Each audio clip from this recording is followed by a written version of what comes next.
You know, sometimes you just got to know your limits.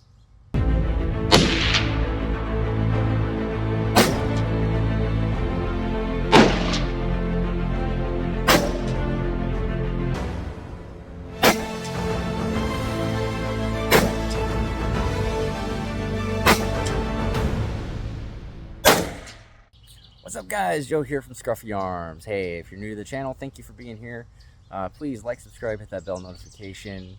You know, subscribing is a free thing you can do that really does help out us gun tubers.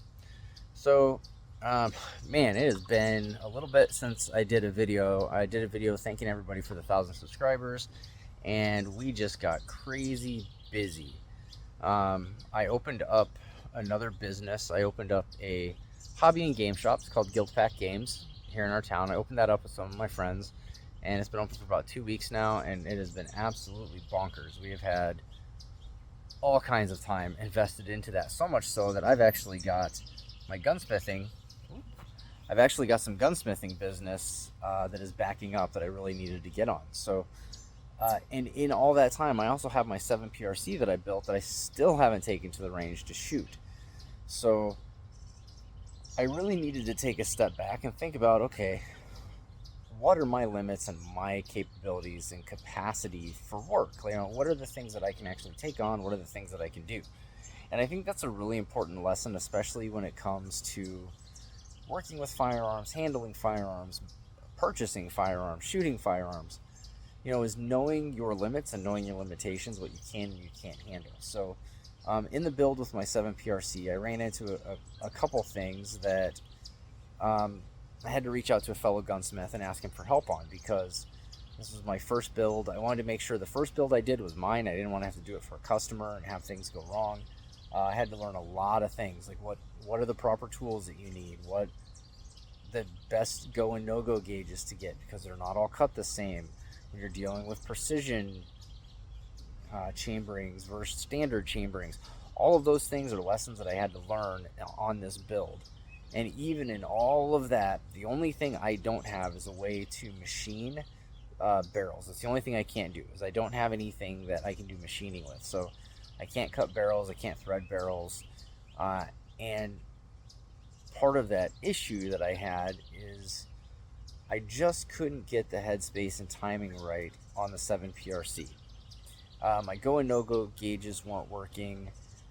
Found out I got a company that was known for not doing things exactly the right way because they were budget friendly, so I got a second set of go and no-go gauges.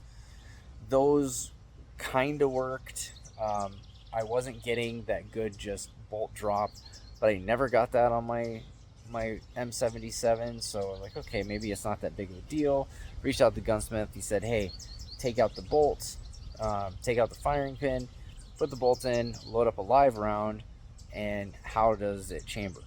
And so it would chamber fine, and then some rounds it's really heavy getting down. It'll lock down. So I've got two options at this point. I can either take it to the range and shoot it and check for pressure issues, which if I do have some pressure issues, that won't be very much fun, because what that means is I have to take the barrel off again, and then I'll have to go see my friend and really look at blueprinting the action to the barrel. And the good thing is I am in the industry. He won't charge me an arm and a leg for it, but it's still an additional cost to something that I already have. So I'm kind of at a crossroads here. So I reached out to him and I told him what was going on, and he shared with me some insight about any of these precision rounds. So the 6.5 PRC, the 300 PRC, and the 7 PRC, is the tolerances for those are so tight, so stinking tight, that any differences in your ammunition, any whatsoever, will cause issues. That includes the 6.5 Creedmoor. I did a video on the sticking bolt for a 6.5 Creedmoor, how I fixed it, and I've had a lot of people reach out to me through emails, messages, comments on that video of they were having the same problem. And what I found out was it was actually the ammunition, different ammunition types, because the tolerances were off. The seating depth wasn't done correctly. I found that in my own loadings. When I started loading for my 6.5 Creedmoor, I wasn't chasing the lands. I was just going off of the COL, and I was using that, and then I would go a little bit under. So I'd go just a tiny bit under, and I had no issues whatsoever with feeding. So I think that might be what's going on with my 7 PRC. So I reached out to my buddy again and kind of told him that, and he said, at this point, take your factory ammo, go shoot the factory ammo, shoot one, do the barrel break in like I'm supposed to, and check it out. And just check out, go one shot, look at it, check the pressure signs. If it's starting to show signs of pressure, stop and clean it, and then we're gonna end up taking the barrel off. So I had planned on doing a different video today of going out and shooting and going through the barrel break-in process and show you how I do the barrel break-in process, but that is not the case. What I wanted to do instead was just give you guys some transparency that even as a gunsmith, even as someone who has several firearms in my office that I'm in the process of working on, from completely rebuilding a 1920s firearm to a newer shotgun that's not doing what it's supposed to do, to switching out muzzle devices and triggers. All of those things are jobs that a gunsmith does.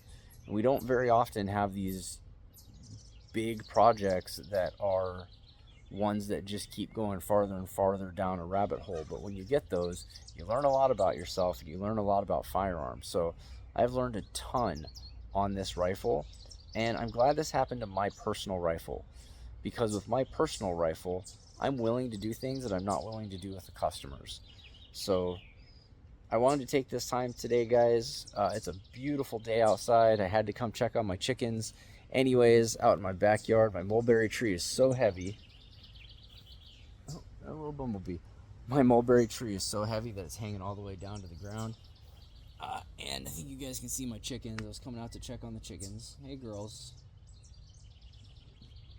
And I thought this would be a great time to just update you guys of what's going on, since I haven't done a video in a few days. So I hope you all are enjoying watching some of these videos.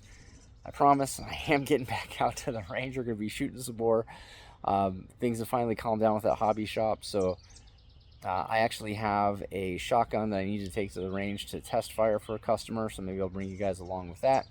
We'll kind of look at that and see what's going on. So until next time, guys, I hope you're all doing well. Remember, know your limits, know when to ask for help, know when a task may be beyond your abilities and skills, and don't be afraid to reach out to someone that may have more knowledge than you. It's never a bad thing. So guys, as I always say, stay blessed, and we'll see you next time.